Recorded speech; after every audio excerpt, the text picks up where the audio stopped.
بے نمازوں کی کوئی چیز چمکے گی؟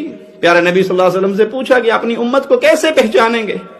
کہا ان کے ہاتھ، پاؤں، قدم، اعضاء وضو کے چمک رہے ہوں گے، میں ان کو پہچان لوں گا۔ وہ شخص جس کو نماز نصیب نہیں، وہ شخص جس کے سامنے نماز پڑھی جائے اور وہ بہانہ کرتا جی میرے کپڑے ٹھیک نہیں تسی پڑھ لو۔ کبھی مومن نمازی کے کپڑے اس طرح گندے ہو سکتے ہیں جس کو احساس ہو کہ میری نماز کا وقت ہے؟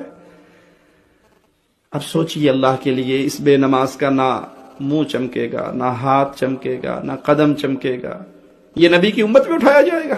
اس لیے حدیث میں آتا ہے کہ بے نمازیوں کا شمار قیامت کے دن فرعون کے ساتھ ہوگا، حامان کے ساتھ ہوگا، کفار کے ساتھ ہوگا، کفار کے سرداروں کے ساتھ ہوگا۔ اس کا کلمہ اس کے لیے فائدہ مند نہیں ہے جس کی زندگی